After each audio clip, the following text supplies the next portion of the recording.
السلام عليكم ورحمة الله وبركاته، وأهلا بكم معايا في فيديو جديد من وي.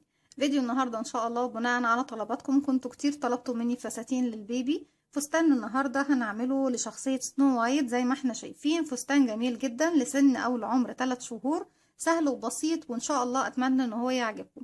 تعالوا بقى نروح مع بعض نشوف الخامات بتاعتنا. وزي ما احنا شايفين الخامات بتاعتنا، هو طبعا هنستخدم في الفستان اللون الأبيض والأصفر والأزرق، واللون الأحمر هنعمل بيه الزينة بتاعة الفستان. يلا بينا نروح نعمل الفستان بتاعنا مع بعض. الادوات اللي هنستخدمها في الفستان بتاعنا النهارده هي خيط اليس ديفا. هستخدم اللون الاصفر واللون الازرق زي ما احنا شايفين. الابره هستخدم ابره رقم 2 ملم، والمتر بتاعنا طبعا والمقص، وهنشوف المقاسات دلوقتي اللي هنستخدمها او هنتبعها. هنا التعليمات الخاصة طبعا بالخيط اليس ديفا. بنشوف سمك حجم الإبرة المناسب لسمك الخيط. هو بيقول ممكن نستخدم إبرة من رقم 1 إلى رقم 3 أو 3.5 ملم. يعني تقدروا تستخدمي أي إبرة في الأرقام الموجودة دي، يعني 1 2 3 3.5. وكمان اللي هي الأرقام اللي ما بين الواحد طبعا بيكون في الواحد والاتنين، بيكون في 1 و4 1 و7. بتبقى طبعا في درجات متفاوتة من حجم الإبر، 2.5 2 وهكذا. بالنسبة للإبرة الخاصة بالتريكو أو تريكو بتكون 3.5 ملي. عدد أمتار الخيط بيكون 350 متر أو 383 ياردة، بيكون 100 جرام. تعالوا بقى نشوف المقاسات الخاصة اللي احنا هنشغل بيها الفستان بتاعنا النهاردة. احنا طبعا أول لون هنبدأ بيه هو اللون الأزرق. عندي 2 من المقاسات، او 2 يعني حاجتين مهمين جدا هناخدهم من فيديوهات موجودة عندنا في القناة. عندك فيديو تحديد مقاسات الطواقي، هتاخدي منه محيط الرأس. محيط الرأس من سن يوم ل3 شهور بيكون من 33 سنتي الى 36 سنتي. انا هاخد 36 سنتي لان انا عايزة سن 3 شهور بالظبط. عندك كمان الفيديو التاني اللي هناخد منه المقاسات طبعا لكل الاعمار، هو فيديو تحديد مقاسات الصدر، اللي هو طبعا صدر الفستان او صدر البروفر ايا كان الصدر المربع. احنا عندنا فيديو خاص بكل المقاسات لغاية 16 سنة. هناخد نصف دوران الصدر بيكون 21 سنتي، ودي حاجة مهمة جدا هنتبعها وهنشوفها دلوقتي في الفيديو مع بعض. يعني المقاس دوت هو اللي بوقف عنده التزايد بتاعي بالنسبة للصدر المربع. وتاني حاجة او تاني رقم بيكون مهم بالنسبة لي اللي هي 9 سنتي، اللي هي بتكون مقاس الزاوية من الرقبة حتى طبعا الطول اللي احنا هنوصله للبلوفر بتاعنا او الفستان بتاعنا ايا كان اللي بتشغله. عندك طبعا وده انا ما بهتمش بيه، بيكون طول الصدر المربع 8 سنتي، وعرض الكتف بيكون 6.75 سنتي. انا الرقمين المهمين اللي باخدهم هما ال21 سنتي وال9 سنتي، اللي هي مقاس الزاوية الخاصة بالفستان بتاعي او البلوفر بتاعي او بالصدر المربع بقى ايا كان انت بتعمليه ليه، سواء فستان او بلوفر. تعالوا نبدأ نقول بسم الله الرحمن الرحيم. اول حاجة طبعا انا بجيب المتر بتاعي، بجيب 36 سنتي، يعني بقف عند رقم 36 من السنتيمتر، وهبدأ اشتغل مجموعة من السلاسل بما يوازي 36 سنتي. طيب هتقولوا لي يا رندا ادينا عدد يعني معين نبدأ بيه من السلاسل. هقول لكم يا جماعة صحيح انا بديكم اعداد معينة تبدأوا بيها من السلاسل، بس كتير منكم بيشتكوا ويقول لي ان الاعداد اللي انا بديها لكم او اللي انتوا اخدتوها مني او من غيري مش بتطلع المقاس مظبوط بالظبط، ممكن يكون اكبر سنتي اصغر سنتي. هقول لكم ايه المشكله اللي بتسبب دوت. المشكله ان انا دايما بقول، او اعوذ بالله من كلمه انا، دايما بقول ان ما ينفعش نبدا بعدد سلاسل معينه، نبدا بعدد سنتيمتر معين. يعني انا دلوقتي قلت محيط الراس بيكون 36 سنتي، يبقى انا هعمل عدد سلاسل يوازي 36 سنتي، يكونوا قد 36 سنتي بالظبط. لكن مش بقول ان احنا نبدأ بعدد سلاسل معين لأكتر من سبب. هقول لكم الاسباب دي هي ايه. اولا الخيط بتاعك ممكن تكوني بتستخدمي يعني خيط سمكه مختلف. مش شرط ان انا قلت النهارده هنستخدم اليس ديفا يعني لازم نستخدم اليس ديفا، لا، ممكن نستخدم اليس ديفا، اليس ديفا بلس، اليس كوتون جولد، اليس كوتون جولد بلس. ايا كان بقى نوع الخيط او سمكه مش هنفرق، يعني مش هيفرق معانا. ممكن تستخدمي الصوف سواء سميك او رفيع. فعشان كده بقولك ان سمك الخيط هيعمل معاكي فرق في المقاس.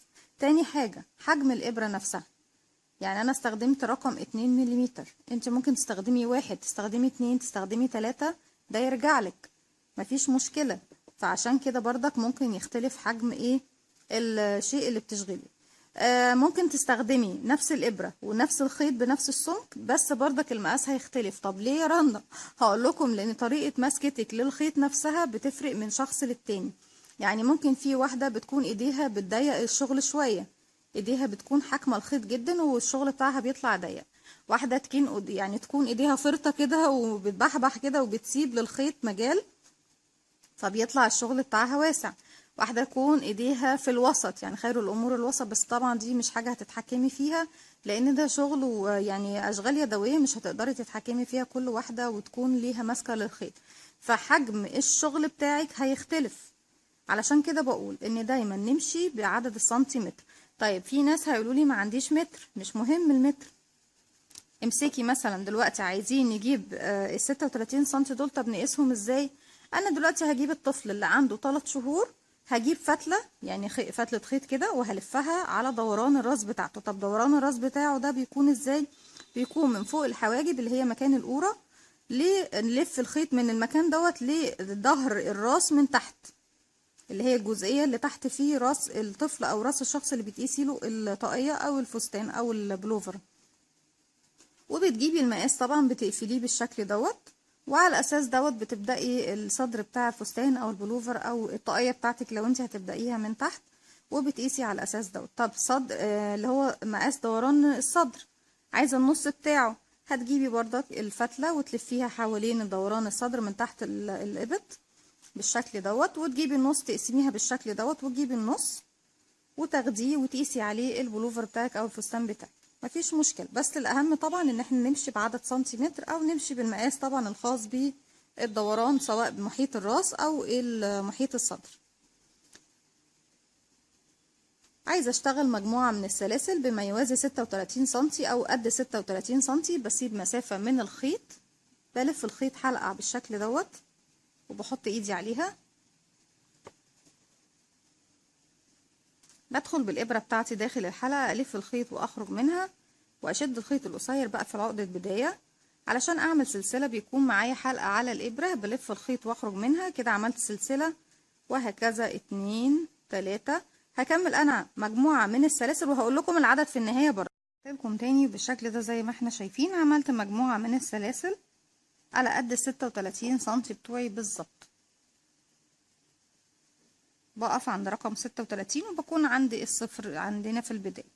طيب لما تيجي تقيسي المقاس، السلسلة بتاعتك سيبيها مظبوطة كده، ما تقعديش تشدي وتقولي لا المقاس كده مظبوط. لو شديتي السلسلة وقستي على الاساس دوت هيكون المقاس بتاعك صغير، يعني لازم تسيبي السلسلة مرتاحة خالص خالص وتشتغلي على الاساس ده. طيب عملت انا عدد السلاسل اللي طلع معايا 93 سلسلة. 93 سلسلة هناخدهم نقسمهم على 4 علشان يديني 4 زوايا، هيطلع لي 23 سنتي.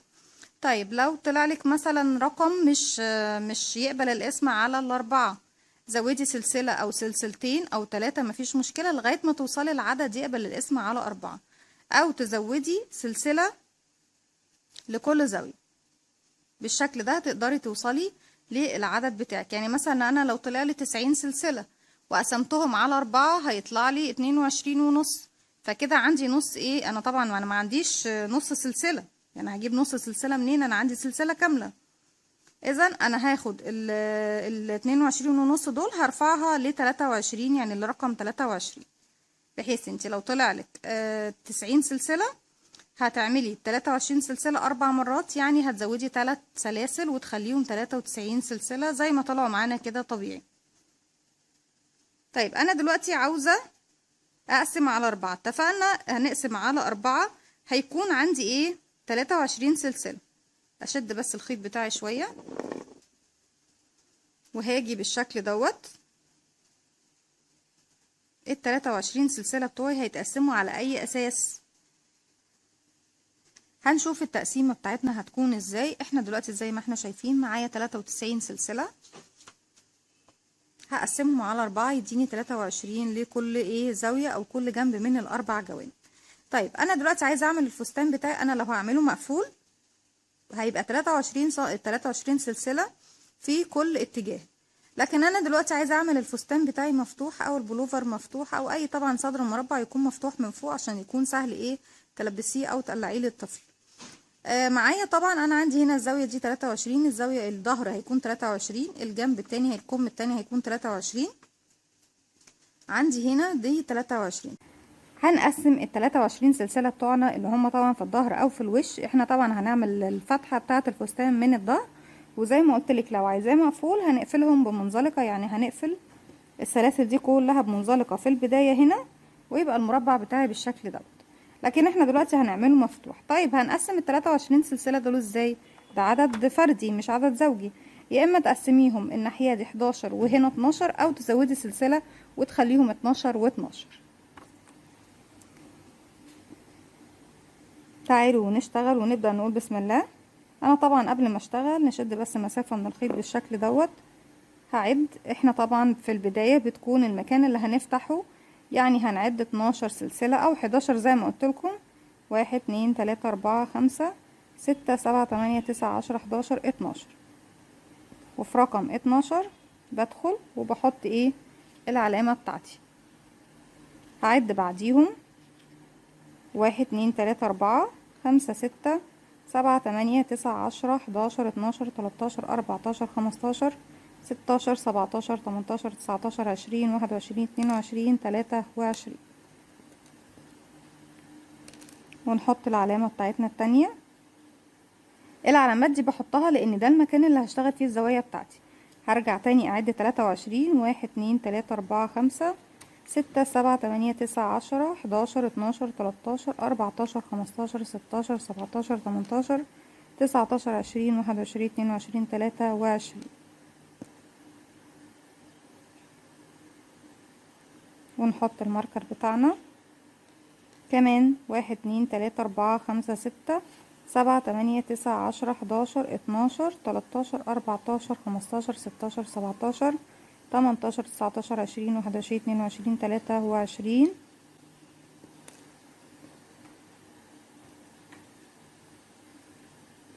تاني هعد لاني انا 5 6 7 8 9 10 11 12 13 14 15 16 17 18 19 20 21 22 23. المكان بتاعي هنا بالظبط.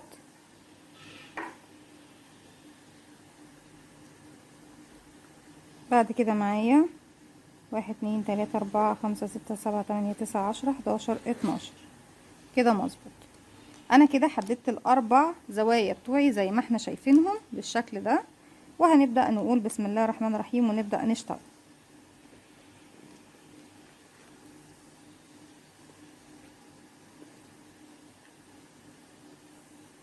بالشكل ده هنبدأ نشتغل بغرزة العمود بلفة. ارتفاع غرزة العمود بلفة بيكون 3 سلسلة. 1 2 3. وبعد كده وبعد ال3 سلسلة الارتفاع هسيب ال3 سلاسل وهلف الخيط على الابرة واروح للسلسلة اللي بعدها هشتغل عمود بلفة. بدخل في الضلع الخلفي زي ما احنا شايفين، الف الخيط واخرج. اصبح معايا 3 حلقات، هلف الخيط واخرج من حلقتين. اتبقى حلقتين، هلف الخيط واخرج من حلقتين. تاني بيكون معايا حلقة على الابرة، بلف الخيط على الابرة بيكونوا حلقتين. هروح للضلع الخلفي لحرف، طبعا انا ما عنديش حرف في، لكن عندي ضلع امامي وعندي ضلع خلفي. بشتغل في الضلع الخلفي بيكون اسهل عليا في السلاسل. الف الخيط واخرج من تحته. بيكون معايا 3 حلقات، بلف الخيط وبخرج من حلقتين. بيتبقى معايا حلقتين بلف الخيط وبخرج منهم، وهكذا بعمل بقى على كل السلاسل اللي بتقابلني عمود بلفة.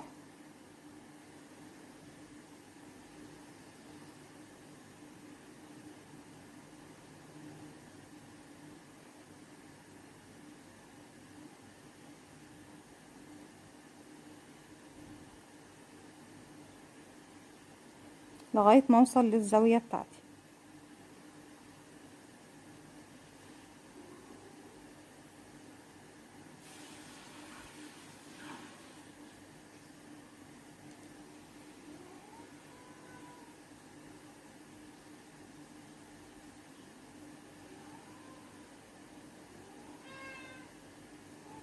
دي الغرزة اللي قبل الزاوية.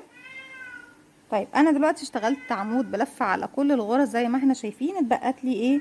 الغرزة بتاعت الزاوية. هشيل الماركر منها وهشتغل داخل الزاوية دي ايه؟ هشتغل 2 عمود بلفة، 1 2 2 سلسلة، 1 2 تاني في نفس السلسلة هشتغل كمان 2 عمود بلفة، 1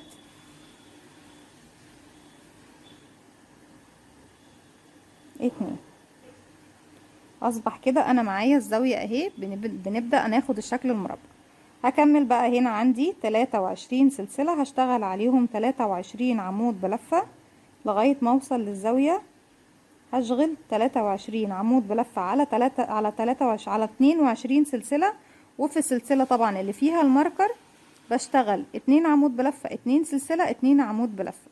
هشتغل السطر بتاعي بنفس الطريقة، وزي ما اتفقت معاكم كل ما نوصل لزاوية يعني بشتغل 22 سلسلة، وفي رقم 23 هشتغل 2 عمود، 2 سلسلة، 2 عمود في نفس الفراغ. هرجع 22 سلسلة، وفي رقم 23 هعملها زاوية زي ما اتفقت معاكم. هشتغل 22 سلسلة ورقم 23 هتبقى زاوية. بعد كده هشتغل 12 غرزة عمود بلفة. هكمل الراوند بتاعي بنفس الطريقة وهرجع له. رجعت لكم تاني زي ما احنا شايفين بالشكل ده. خلصت الصدر المربع بتاعي اول سطر، وبالشكل ده اتحدد خلاص المربع بتاعي زي ما احنا شايفين. احنا لو تنيناه كده اهو وجبت الزوايا على بعضها، الزاوية دي على الزاوية دي والزاوية دي على الزاوية دي اهي، هيديني خلاص الظهر. انا كده عندي الجزء المفتوح، يبقى ده الظهر بتاعي والوش طبعا قدام، وهنا دي كتف او كم، وهنا الكم التاني. بيكون طبعا دي البداية بتاعت الفستان بتاعتي، والمقاس بتاعي بيكون صنطوط كده زي ما احنا شايفين. طيب عايزة ارتفع للراوند التاني، هرتفع ازاي او هشتغل الراوند التاني ازاي؟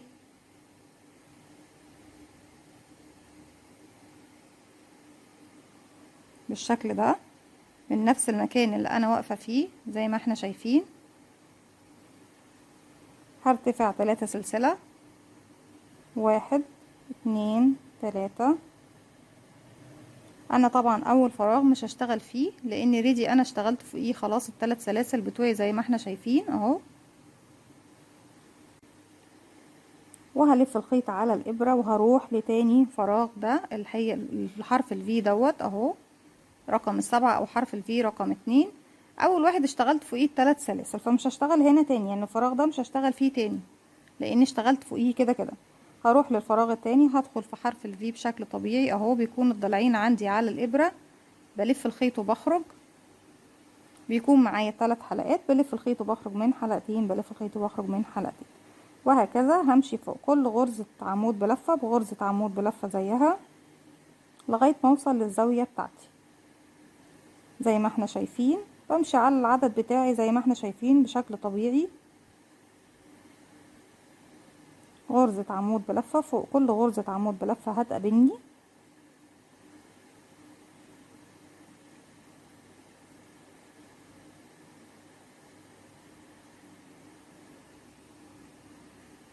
لغاية ما اوصل للزاوية. احنا بنشتغل طبعا على ال 12 زيهم، يعني عندي تحت 12 هشتغل على 12 زيهم. هاجي للزاوية عندي دي اهي، الزاوية اهي بدايتها هنا ونهايتها اهي. الزاوية بتكون مكونة من ايه؟ عندي فيها 2 عمود و2 سلسلة و2 عمود. طيب ال2 عمود دول لما اوصل لهم هشتغل فيهم، هشتغل فيهم، وبالشكل دوت هيزيد معايا عدد الاعمدة في الراوند رقم 2. انا بشتغل على كل الاعمدة اللي تقابلني بما فيهم حتى كمان الاعمدة اللي في الزاوية اللي تحت اهم. اول واحد فيهم اهم هشتغل عليه عمود، وتاني واحد هشتغل عليه عمود. طيب انا دلوقتي وصلت لغاية فين؟ اشتغلت على كل الاعمدة عمود بلفة زيها، يعني فوق كل عمود عمود بما فيهم الاتنين اللي في الزاوية اللي تحت دول، ووصلت للسلاسل. داخل السلسلتين دول هشتغل ايه؟ هشتغل 2 عمود بلفة، 1 2 وسلسلتين 1 2 وارجع تاني في نفس السلسلتين دول الفراغ ده هشتغل 2 عمود بلفة كمان. ادي 1 2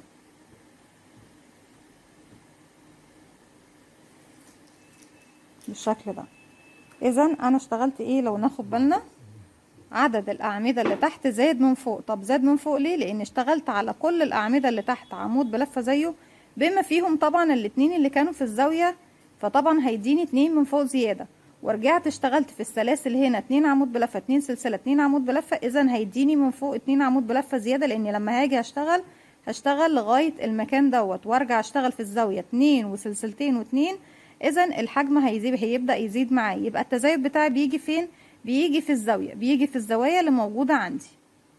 ارجع تاني هشتغل على كل الاعمدة دي عمود بلفة فوق كل عمود بلفة هتقابلني لغاية ما اوصل للسلسلتين. داخل السلسلتين بشتغل 2 عمود بلفة 2 سلسلة 2 عمود بلفة.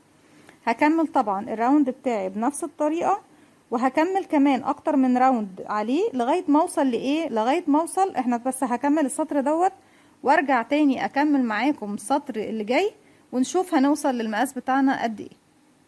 رجعت لكم تاني وبكده اكون خلصت الراوند رقم 2، السطر رقم 2 زي ما احنا شايفين. عايزه ابدا اقيس المقاس بتاعي واشوف بقى انا هقدر يعني هستمر في التزايد بتاعي ولا هوقف التزايد بتاعي لغايه كده. طيب امتى تعرفي ان التزايد بتاعك خلاص هتوقفي؟ يعني تعرفي توقفي التزايد بتاعك امتى؟ اتفقنا لما يكون عرض الفستان اللي هو نصف دوران الصدر دوت. انا عندي كده خلاص ده اسمه نصف دوران الصدر، يعني عندي الجزئيه اللي قدام والجزئيه اللي ورا ده اسمه دوران كامل. لكن انا بقيس اتجاه واحد بالشكل دوت. هقيس الاتجاه بتاعي، هاجي في بدايه الزاويه اللي هنا دي واشوف نهايه الزاويه بتاعتي الاتجاه ده. طيب انا طلع عندي كام سنتي؟ طلع عندي المقاس بتاع نصف دوران الصدر 13 سنتي. احنا اتفقنا هنوقف التزايد بتاعنا عند كام سنتي؟ عند 21 سنتي. نقيس تاني حاجة بردك هنحدد على اساسها هنوقف تزايد ولا لا. فين؟ الزاوية. باجي في بداية الزاوية بتاعتي اهي، بداية الزاوية، وبقف كده اهو وبشوف انا كده كام سنتي. انا كده 2.5 سنتي، الزاوية بتاعتي 2.5 سنتي.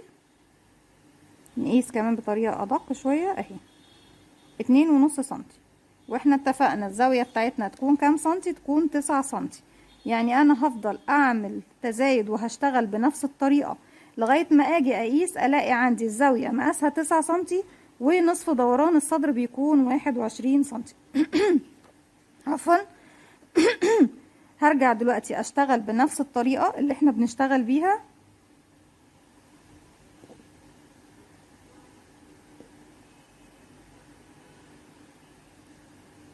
ان انا في نفس المكان اللي انا واقفة فيه زي ما احنا شايفين هرتفع 3 سلسلة 1 2 3.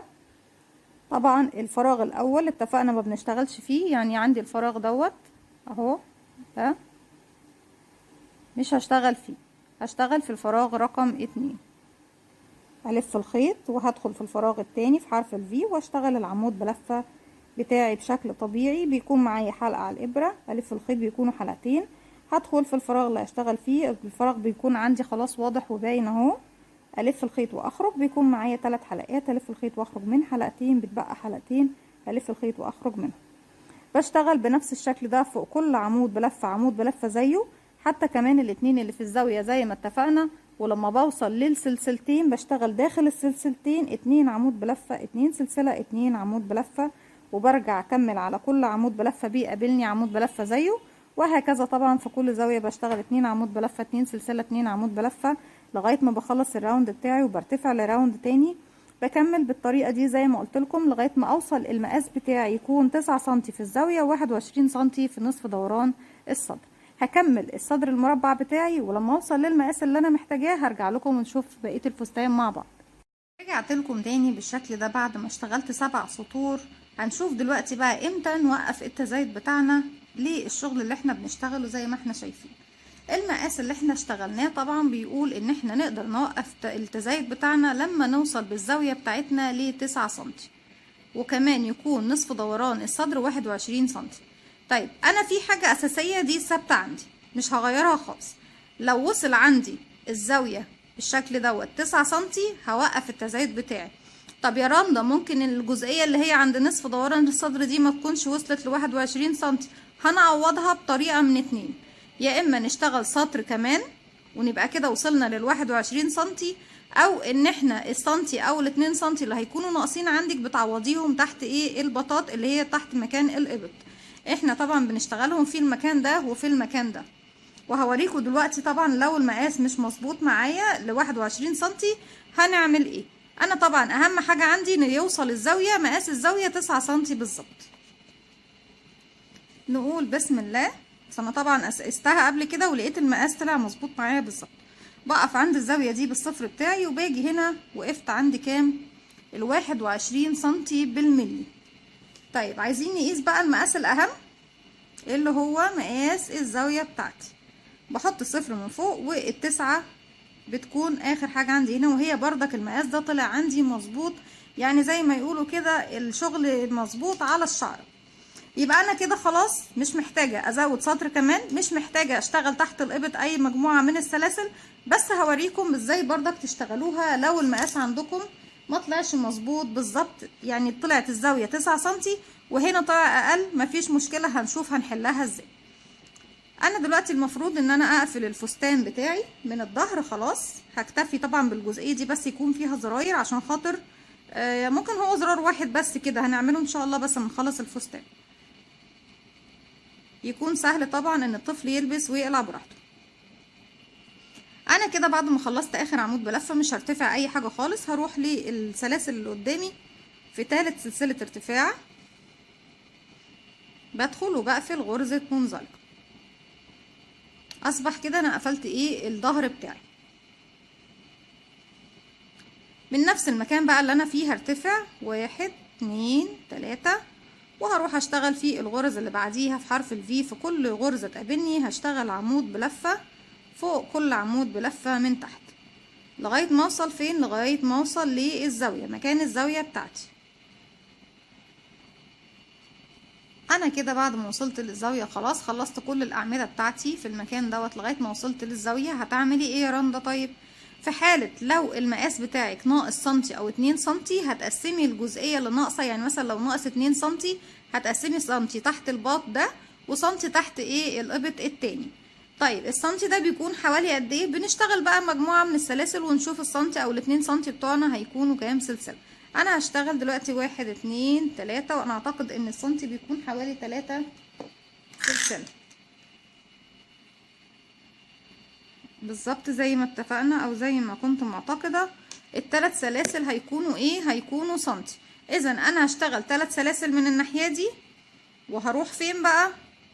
انا دلوقتي اشتغلت فين؟ اشتغلت اهو عندي اخر عمود في المنطقة دي، وكمان المفروض ان انا اشتغل في الزاوية قبل ما ايه اعمل السلاسل. هشتغل كمان فوق الزاوية هنا عمود والثلاث سلاسل، وهروح الزاوية التانية هشتغل عمود وعمود بالشكل دوت. العمود طبعا اللي هو اللي بعده مش في نفس الفراغ اهو، يعني فوق السلاسل بشتغل عمود واحد بس بالشكل ده. انا اشتغلت عمود هنا فوق الزاوية دي 3 سلاسل، عمود فوق الزاوية دي، وبعد كده رحت اشتغلت على باقي الاعمدة. اذا انا اشتغلت هنا المقاس اللي ناقصني، ولما اوصل للزاوية الناحية التانية هشتغلها بنفس الطريقة دوت. لو المقاس عندي ايه مش مظبوط ومش كامل ووصل ل9 سنتي من فوق في الزاوية وما وصلش لل21 سنتي من تحت، انا طبعا هرجع دلوقتي مش هشتغل في الزاوية دي. المفروض طبعا لو المقاس معايا صحيح بعمل حاجة، بشتغل زي ما احنا شايفين بقى كده هنا، واروح للزاوية اشتغل عمود ودي طريقة، واروح للزاوية التانية واشتغل عمود بالشكل ده اهو زي ما احنا شايفين، واروح بقى اشتغل فوق كل عمود بيقابلني من الاتجاه التاني عمود بلف بالشكل ده اهو زي ما احنا شايفين. ولما بيقابلني بطلع بقى للراوند الجديد بشتغل فوق كل الغرز اللي تقابلني، هشتغل فوق كل عمود غرزة عمود زيها زي ما احنا شايفين اهو. اما نعمل حاجة طبعا هي دي الافضل، او ممكن تعملي حاجة طبعا لو عايزة الاكمام بتاعتك تكون ايه مظبوطة جدا وما فيهاش مساحة، يعني ان هي مش واسعة. بلف الخيط على الابرة وبجيب الزاويتين على بعض، بدخل هنا وبدخل كمان في الزاوية التانية واشتغل العمود بلفة بتاعي بالشكل ده. وبعد كده بروح اشتغل على كل عمود بيقابلني بالشكل ده زي ما احنا شايفين اهو. اما نشتغل بالطريقة اللي فاتت او نشتغل بالطريقة دي. الطريقة اللي فاتت بتديكي وسع شوية هنا، بس انا بصراحة مش عايزة ادي وسع، لان انا كده كده لما هاجي اعمل الكمام هبدأ اضم الكمام شوية من تحت، فانا هقفل الزاويتين على بعض. بس انا قلت لكم الطريقتين تشوفوها بردك وتشتغلوا بيها بالطريقة دي. انا دلوقتي قدامي خلاص بقى الجزء بتاع الصدر المربع، هشتغل كل الاعمدة، يعني عمود فوق كل عمود بيقابلني لغاية ما اوصل للزاوية التانية هشتغلها ايه بنفس الطريقة. هكمل وارجع. رجعت لكم تاني، انا كده وصلت خلاص للزاوية التانية زي ما اتفقنا مع بعض. اما ان انت تشتغلي عمود في الزاوية دي بالشكل ده اهو،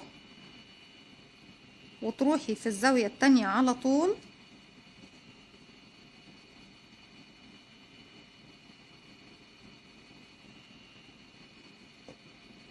تشغلي عمود تاني بالشكل ده، او ان انتي تقفلي الزاويتين مع بعضهم بعمود واحد، يعني تضمي الزاويتين على بعض بالشكل ده وتشغلي فوقيهم ايه، تاخدي الزاوية دي وتاخدي الزاوية دي على الابرة اهو، وتلفي الخيط وتخرجي وتكملي العمود بلفة بتاعك بالشكل ده اهو. انتي ما اديتيش مساحة ان انتي تشتغلي عمود زيادة هنا. لو بالطريقة التانية هتلاقي ان انتي بتشتغلي عمود زيادة هنا، فاذا المقاس بتاعك هيزيد شوية، هيزيد مقاس يعني حجم العمود اللي هنا والعمود اللي الناحية التانية. اللي مش حابة تزودي بتشتغلي بالطريقة دي.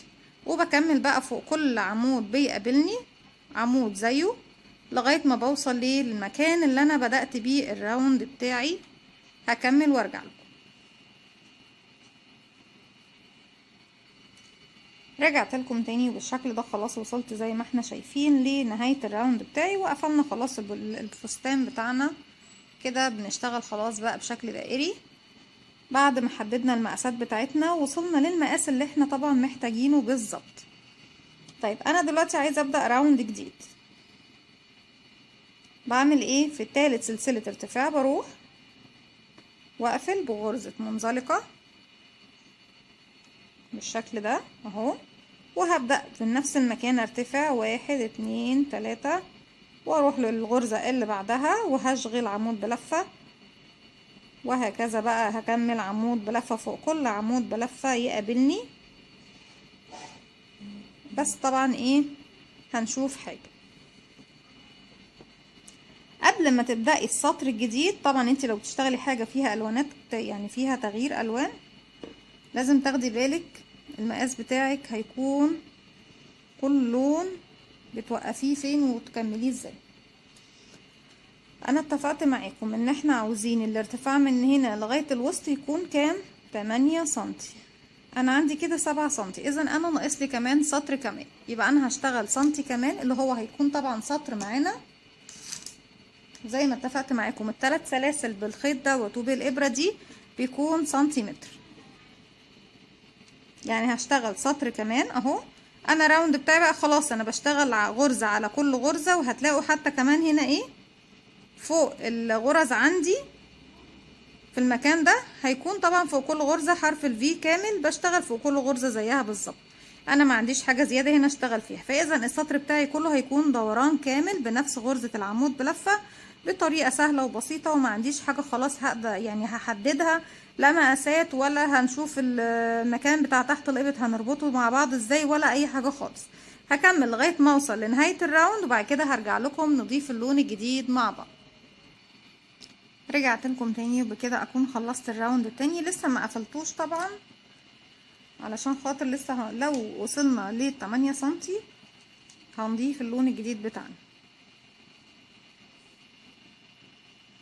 انا كده وصلت خلاص لمقاس 8 سنتي، فانا كده خلاص ارتفاع الصدر بتاع الفستان الجزء اللي فوق باللون الازرق اللي هو البلو، مش هكمل لغايه كده خلاص باللون الازرق. هبدا اضيف اللون الاصفر اليلو، وكمان هبدأ اعمل توسعة في الفستان. انا لو نزلت على المقاس دوت مش هيبقى فستان، لا هيبقى عامل زي البلوفر او البلوزة، نازل كأنه مقاس واحد، قطعة واحدة كده بالشكل ده.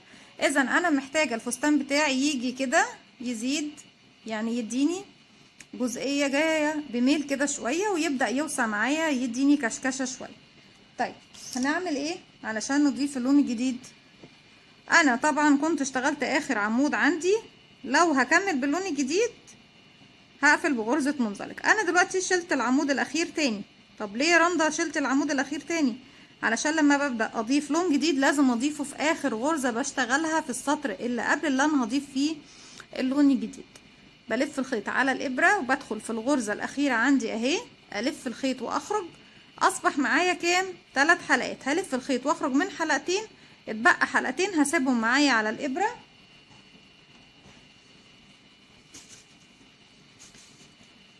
وهجيب اللون الجديد. هسيب مسافة طبعا من الخيط تأمل لي شغلي، وهلف حلقة بالشكل دوت. وانتوا عارفين كالمعتاد انا بحب اقفلها بعقدة بداية. معايا الحلقة دي هسحبها بقى من الحلقتين الموجودين عندي على الابرة بالشكل ده اهو،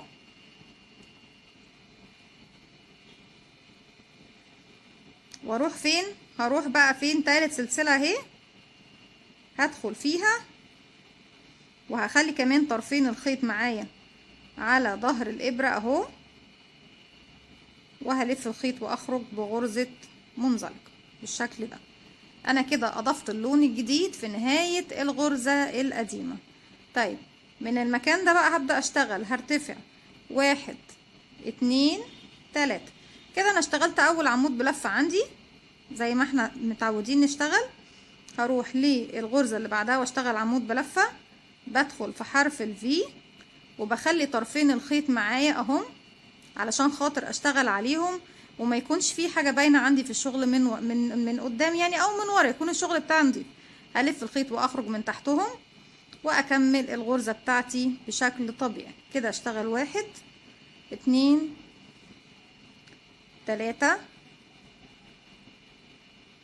طيب عايزه اعمل تزايد. انا اشتغلت 3 بشكل طبيعي. في الغرزه رقم 4 هشغل 2 غرزه، يعني هعمل تزايد كده 1 وتاني في نفس الفراغ 2.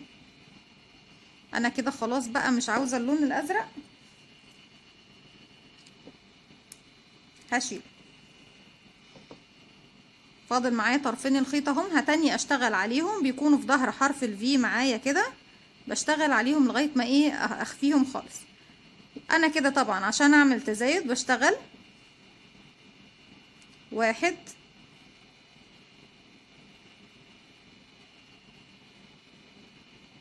2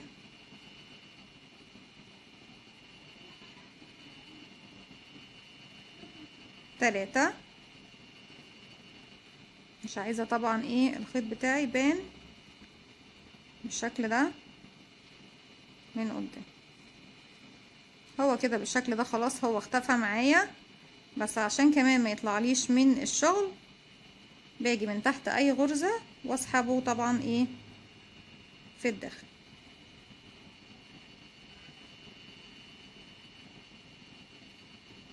وتاني باجي من هنا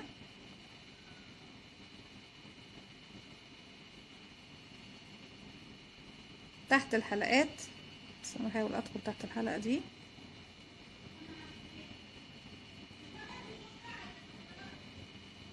واسحب الفتلتين معايا بالشكل ده، وتاني هفضل ادخل في الحلقات واسحب لغايه طبعا ايه ما اقدريهم خالص.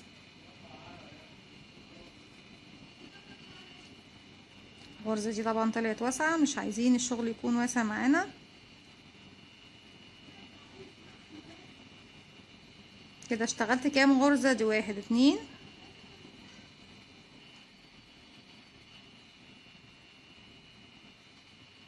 3، وفي رقم 4 بشتغل مرتين كده 1 2. تاني بكرر 1 بدون تزايد 2 بدون تزايد، 3 بدون تزايد، رقم 4 هشغل فوقيها مرتين في نفس الفراغ كده، 1 2. حابة الوسع بتاعك يكون اكتر والكشكشة تكون اكتر، في الغرزة رقم 3 هتشغلي 3 غرز بالشكل دوت. هكمل الراوند بتاعي كله بنفس الطريقة وهرجع لكم. رجعت لكم تاني، انا كده خلصت الراوند وخلصت 3 غرز عاديين بدون تزايد، ودي اخر غرزة عندي اهي بشغل فيها مرتين كده، 1 2، وبروح لتالت سلسلة ارتفاع وبقفل بايه، بغرزة منزلقة بالشكل دوت. هرتفع الراوند اللي بعده، 1 2 3، واروح اشتغل فوق كل غرزة حشو بغرزة حشو زيها السطر ده، وكمان سطرين او 3 سطور تانيين، وهرجع لكم. لو محتاجين نعمل تزايد تاني هنكرر نفس السطر اللي فات دوت، مش محتاجين نعمل تزايد وهتكتفي بالتوسعة اللي احنا عملناها دي، يبقى خلاص هنرتفع بقى بنفس العدد لغاية ما توصلي لطول الفستان. هكمل الراوند دوت وكمان سطرين بعد منه وهرجع لكم. رجعت لكم تاني بالشكل ده. انا اشتغلت سطرين بس انا لسه حاسه ان انا محتاجه اوسع تاني. هو طبعا لو انتوا مش حابين كشكشه، المقاس كده التوسعه دي ممتازه جدا، وهتكملي بقى على الفستان بتاعك لغايه ايه ما توصلي للطول بتاع الفستان اللي انت حابه.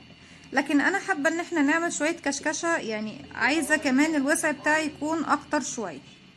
زي ما احنا شايفين الوسع بتاعي بالشكل ده اهو بدأ يبان، بس انا حابه كمان ان احنا نعمل طبقه كمان من التوسعه، بحيث طبعا اللي هيعمل مقاس اكبر من المقاس دوت يبقى عارف ازاي هيعمل توسعه.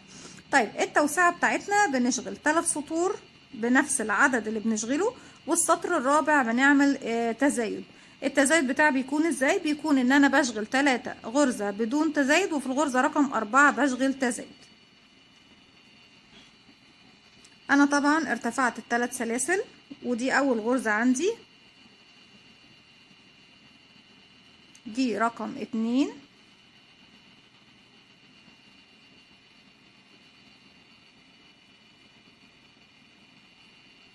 تلاتة،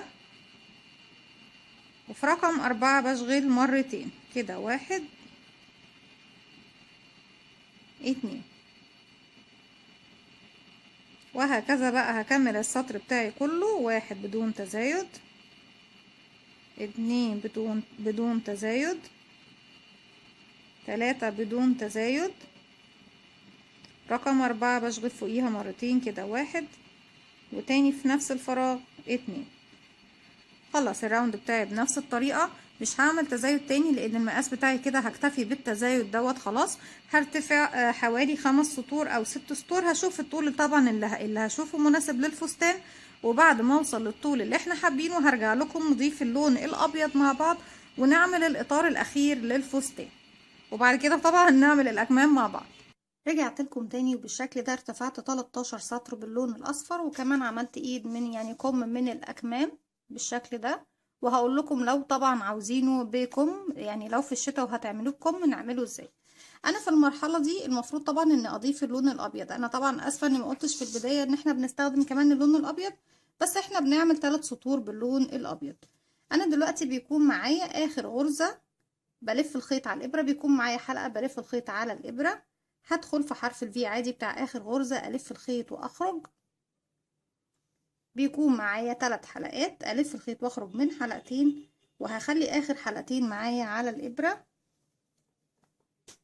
هسحبهم باللون الجديد. بسيب مسافة من الخيط وبلف حلقة على الهوا بالشكل ده، بدخل فيها بردك والف الخيط واخرج منها، وبشد الخيط القصير بعملها عقدة بداية. من الحلقة دي البيضة بسحبها من الحلقتين اللي هم باللون الاصفر، وباخد طرفين الخيط طبعا اللي مش بشتغل بيهم دول اهم، وهروح لتالت سلسلة ارتفاع هنا اهي، 1 2 3، هدخل الف الخيط واخرج واعمل غرزة منزلقة واخرج كمان من الحلقة اللي على الابرة بالشكل ده. هرتفع 3 سلسلة، 1 2 3، وهشتغل فين؟ انا عندي دلوقتي زي ما احنا شايفين اهو، عندي حرف الفي كامل في الضلع الامامي اللي قدامي اللي هو ده، والضلع الخلفي اللي هو بعيد عن وشي. هجيب الخيط الاصفر بتاعي لقدام كده، انا عايزاه قدام كده، وهخلي طرف الخيط الابيض اللي مش بشتغل بيه في ظهر ايه الشغل. هروح اشتغل فين انا دلوقتي؟ هلف الخيط على الابره، معايا حلقه هلف الخيط على الابره وهروح للغرزه الاولى اهي. بصوا انا لو دخلت في حرف الفي بيكون عندي ايه على الابره؟ بيكون عندي الضلع الامامي والضلع الخلفي. انا هسيب الضلع الامامي ده وهدخل في الخلفي، وهخلي معايا كمان طرف ايه الخيط القصير، والف الخيط واخرج، والف الخيط واخرج من حلقتين، والف الخيط واخرج من حلقتين. تاني هكرر. الخيط الاصفر سايباه هنا، هستخدمه بعدين مش هستخدمه دلوقتي. هتقولي لي ليه يا رندا تستخدمي الاصفر تاني؟ دي مش ضفت الابيض. لا، هنعمل بيه بس كورنيش بسيط كده بغرزة المروحة. هلف الخيط على الابرة، معايا حلقة هلف الخيط على الابرة، هدخل في الضلع الخلفي للغرزة، ومعايا كمان اهو الضلع الخلفي الغرزة، ومعايا كمان اللون الابيض اللي مش بشتغل بيه. هلف الخيط واخرج، الف الخيط واخرج من حلقتين، الف الخيط واخرج من حلقتين، وهكذا الراوند بتاعي كله بشتغله بنفس الطريقة في الضلع الخلفي. بشتغل باللون الابيض في الضلع الخلفي. ليه بشتغل في الضلع الخلفي؟ لان باللون الاصفر هبدأ ارجع تاني اشتغل في الضلع الامامي اللي باين قدامنا ده اهو، شايفينه اللي احنا بنسيبه هنرجع له تاني، بس بعد ما نرتفع 3 سطور باللون الابيض.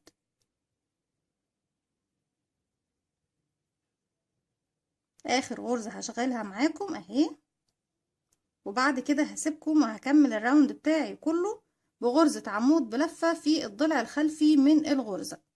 هكمل الراوند كله كمان سطرين عليه، بس السطر الجديد هشتغله فين بقى؟ هشتغله في حرف الفي عادي. هكمل السطر ده وهرجع لكم عشان ما تتلخبطوش. رجعت لكم تاني بالشكل ده، خلاص خلصت الراوند بتاعي كله في الضلع الخلفي في الباك لوب للغرزة بتاعتي. بعد كده في تالت سلسلة ارتفاع هدخل وهقفل غرزة منزلقة،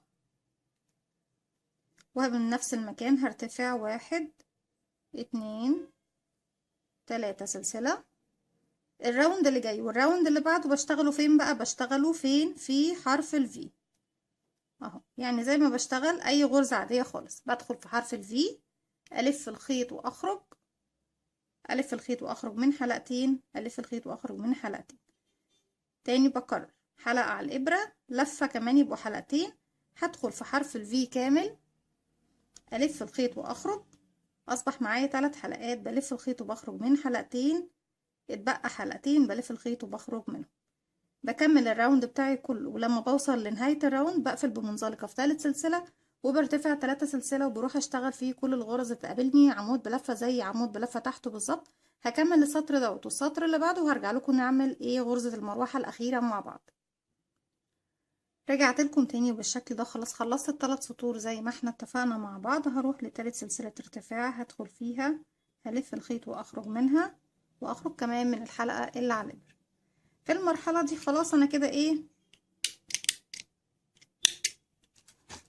خلصت الفستان بطوله كده. هلف الخيط واخرج بالشكل ده، وهخفي بقى الخيط دوت. هدخل مرة من تحت حرف الفي من هنا، وارجع تاني من ورا اسحب الخيط بتاعي، واتني طبعا مرة من هنا ومرة من هنا لغاية ما بخفي الخيط بتاعي خالص داخل ايه تحت السلاسل والغرز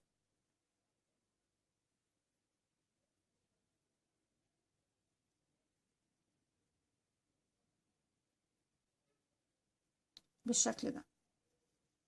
طيب انا دلوقتي ايه محتاجة؟ لسه الخيط الاصفر اهو شايفينه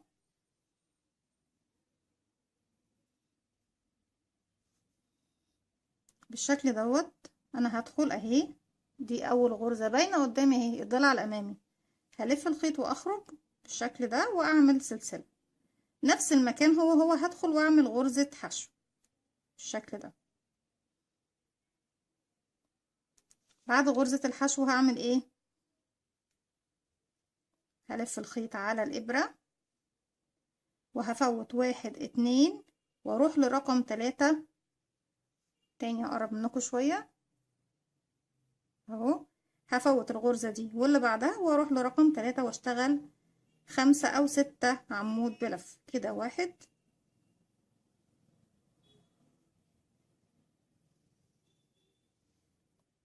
2 3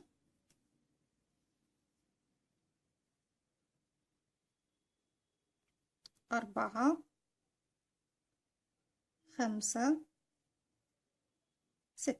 حسب ما انت عايزة المروحة بتاعتك ايه تكون يعني منفوشة اكتر. هسيب 1 2 وفي رقم 3 هدخل اهي وهشغل غرزة حشو بالشكل ده. تاني هكرر، هلف الخيط، انا مش برتفع ارتفاع يا جماعة، انا معايا حلقة بلف الخيط على الابرة، بفوت. طبعا انا دخلت في الحشو هنا دي في الغرزة دي، هفوت بعديها 1 2 رقم 3 هدخل اعمل 6 عمود بلفة كده. 1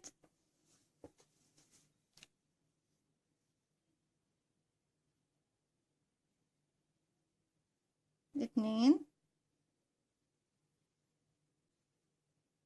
3 4 5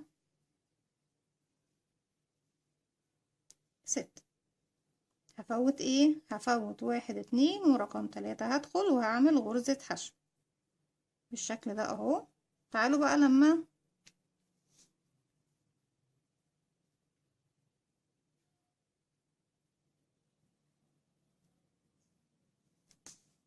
هيكون ده شكلها فوق ايه، زي ما احنا شايفين فوق اللون الابيض.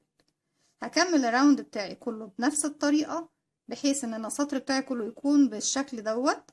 غرزة الفراشة فوق الشغل الابيض كله في الضلع الامامي طبعا اللي بيكون باين قدامي.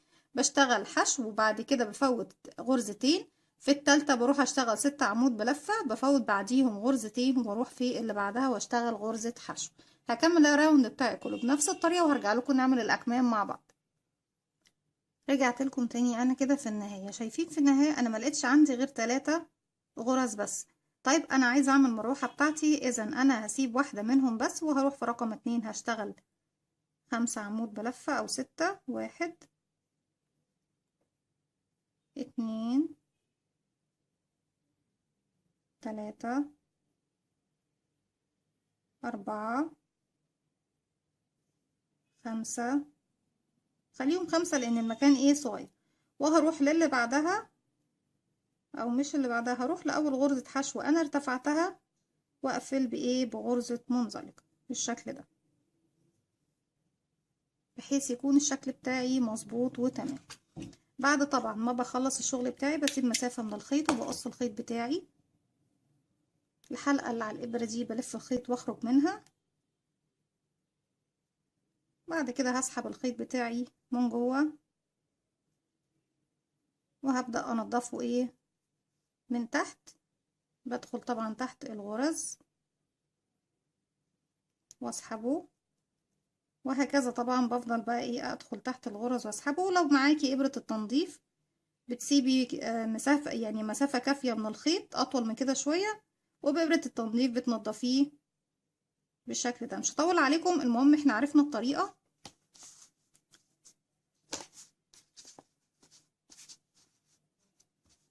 بنظبط شغلنا بالشكل ده اهو.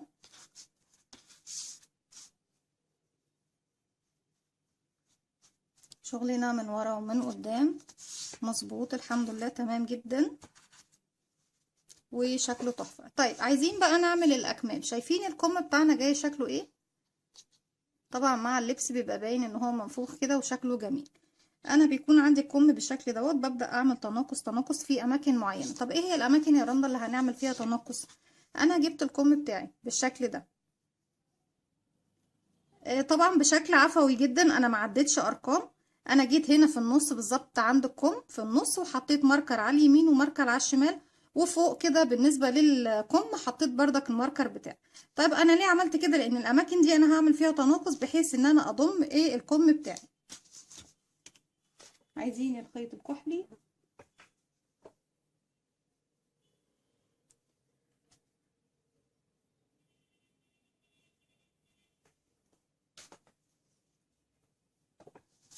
هنجيب الكم بتاعنا بالشكل ده. انا دايما بحب ابدأ الكم بتاعي من المنطقة دي اللي هي تحت البط بسيب مسافة من الخيط وألف حلقة على الهواء، هقفلها عقدة بداية، هخلي الحلقة دي، هدخل بقى ايه زي ما احنا شايفين. احنا عندنا اهو الغرز بتاعتي، عندي فراغ هنا،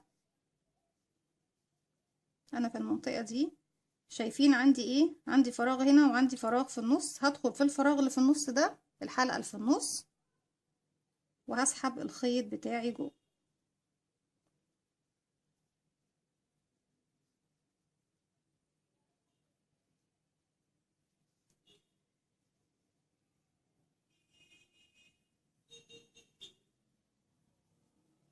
هعمل 3 سلاسل كده، 1 2 3. انا عايزة طبعا طرف الخيط يكون معايا في ظهر ايه، حرف الفي زي ما احنا متعودين. هلف الخيط وعندي الغرزة اللي بعدها اهو، هدخل في حرف الفي واشغل عمود بلفة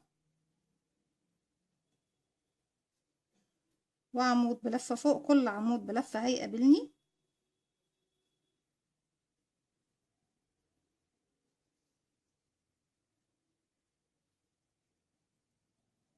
بالشكل ده لغاية ما اوصل للغرزة اللي قبل الماركر.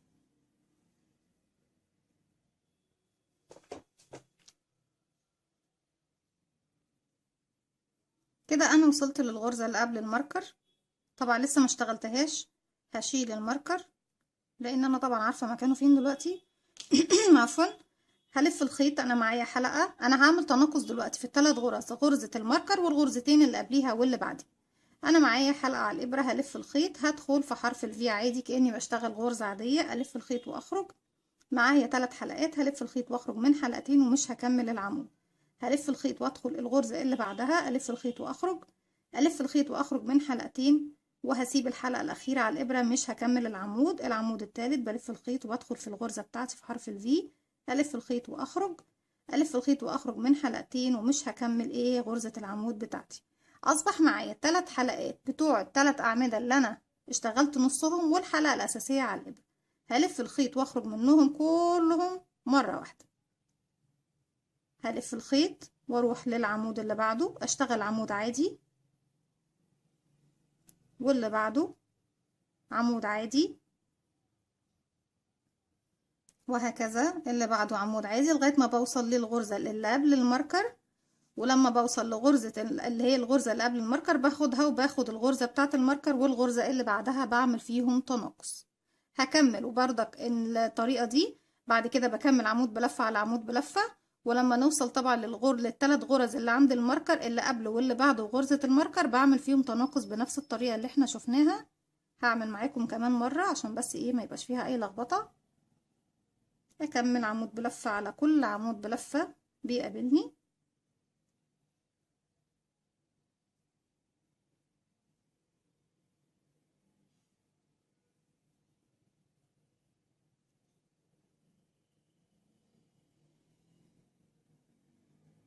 دلوقتي انا وصلت للعلامة الغرزة اللي قبل الماركر، لسه ما اشتغلتهاش.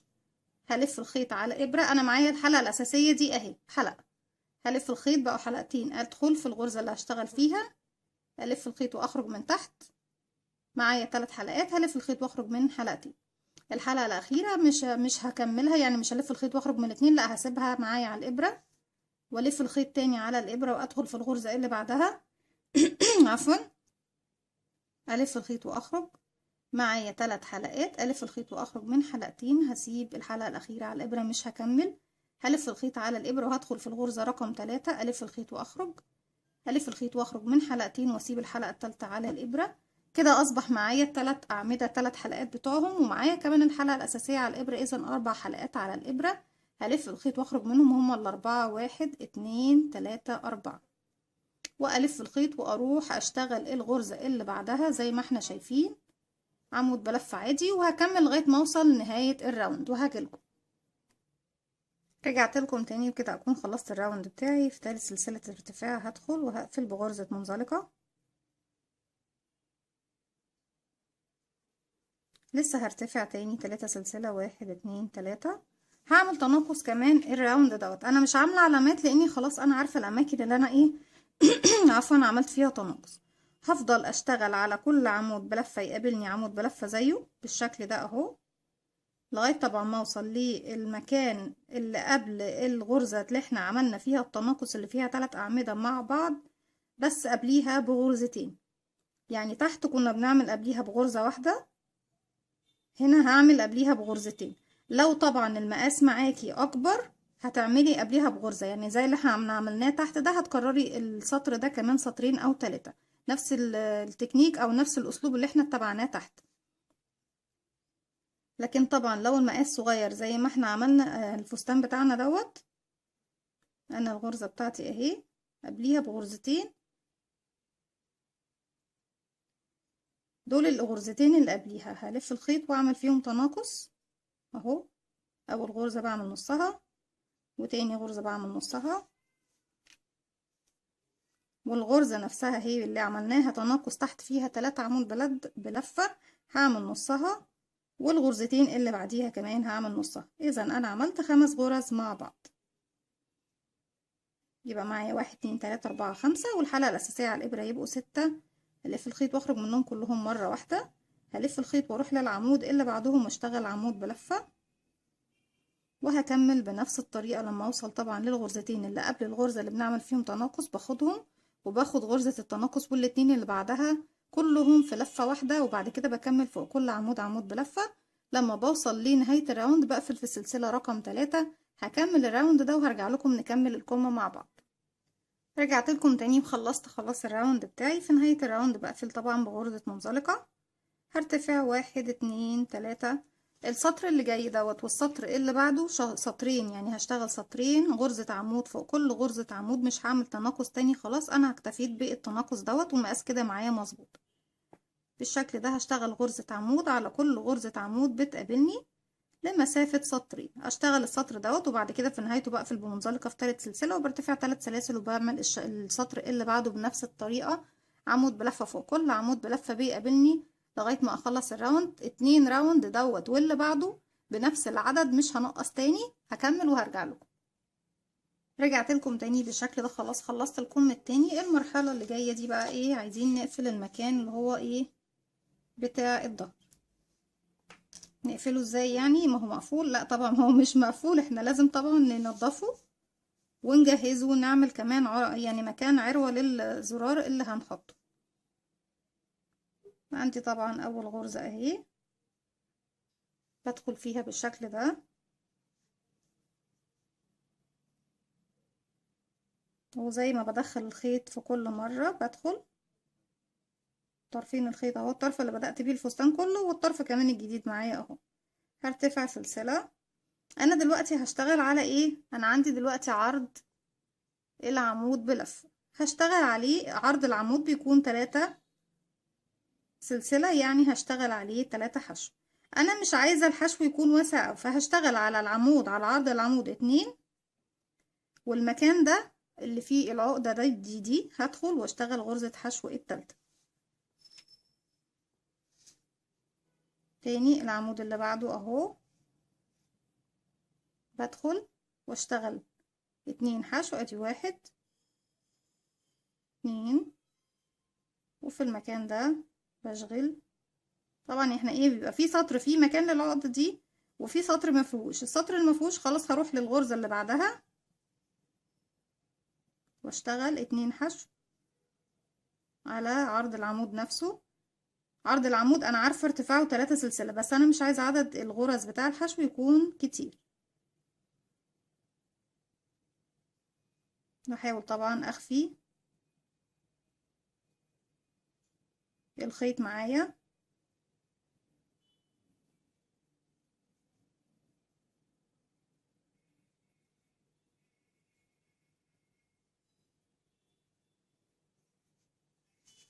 في النهاية طبعا بقصص الخيط الزيادة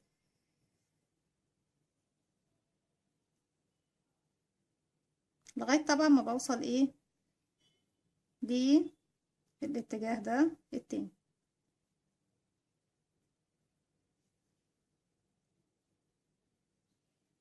انا وصلت لغاية فين؟ لغاية المنتصف اهو. عندي هنا حلقة اهي هشغل فيها حشو، وعندي فين اهو العمود ده هشغل فوقيه حشو، والناحية التانية هشغل حشو. هكمل بردك على كام عمود كده. العمود ده اهو، ادي 1 2، والعمود ده كده 1 2، وهكذا لغاية طبعا ما بوصل لايه، للبداية او للمكان طبعا اللي انت حابة تعملي فيه العراوي بتاعة الزراير. انا هنا عامل بقى العروة. انا بعد ما عملت غرزة حشو هرتفع. عدد السلاسل اللي هترتفعيها هي نفس المقاس اللي هيلف حوالين الزرار، يعني تعمليها على قد مقاس حوالين الزرار. 1 2 3 4 5. لو الزرار اكبر هتكبري عدد ايه السلاسل، 6، نخليها 6. وهروح تاني في نفس المكان وهعمل حشو. انا كده عملت لنفسي مكان اهو، اقفل عليه الزرار واطلع للغرزة اللي قبلها، ادي 1، والمكان الاساس اهو 2. بس بالطريقة دي. وبقفل بقى الخيط بتاعي. انا لو طبعا هقفل الزرار مكانه هنا اهو، بخيط الزرار في المكان دوت، والعروة بتاعتي بتقفل معايا بالشكل ده، وبيكون الشكل جميل جدا. بتجيبي الزرار طبعا، بتحطي العراوي على الزرار وتقفليه بشكل سهل جدا وبسيط، ما فيهوش اي صعوبة. ايه ناقص او ايه باقي معانا؟ اللي هي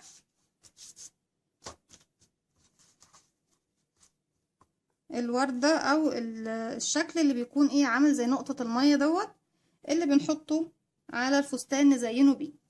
طيب بنعمله باللون الاحمر. هجيب الخيط معايا، بعمل دايرة سحرية. انا عايزه اقول لكم حلقة سحرية، بس هي دايرة سحرية. بلف الخيط على ايدي بشكل حرف الاكس، الف ايدي الناحية التانية، هدخل تحت اللفة الاولى، اسحب اللفة التانية بالشكل ده، واخرج الخيط من ايدي. هرفع الخيط بالشكل دوت وهرتفع 1 2 3، وهشتغل بعد ال3 دول هشتغل 6 عمود بلفة. يعني ال3 دول مش هعتبرهم من المرة دي من الارتفاع من العدد، هشتغل بعديهم 6 كمان. 1 2 3 4. طرف الخيط القصير بداية الدايرة السحرية. 5 6. في النهاية بقفل خالص الدايرة السحرية بتاعتي بالشكل ده. هروح فوق ال3 سلاسل، اقفل بغرزة منزلقة. الراوند اللي جاي هرتفع 1 2 3، واروح بقى للغرزة رقم 1 دي، هشتغل فوقيها 2 عمود بلفة كده. 1 2، واللي بعدها رقم 2 هشتغل فوقيها 2 عمود بلفة، ادي 1 2. رقم 3 بقى ليها شغل تاني، هشتغل فوقيها 2 عمود بلفة، ادي 1 2.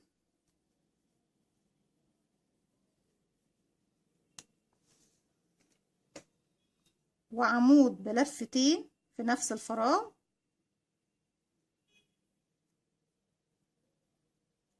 وعمود ب3 لفات،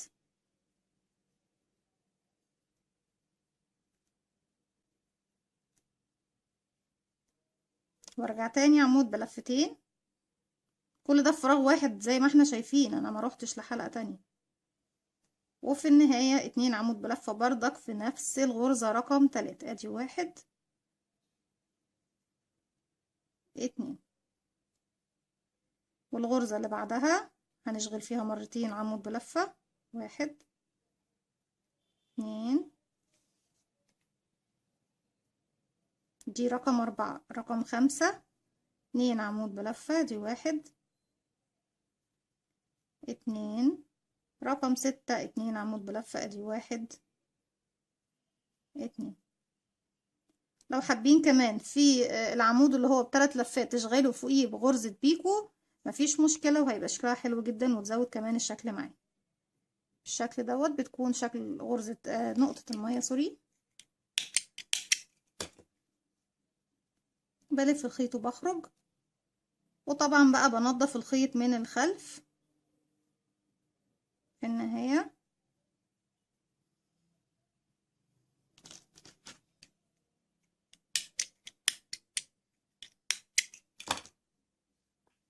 طبعا انا هنضفه بعد كده بس مش عايزه اطول عليه.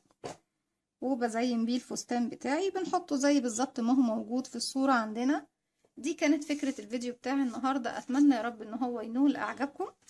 لو عجبكم الفيديو اعملوا لايك وشير وسبسكرايب، واستنوني في فيديو جديد من وي.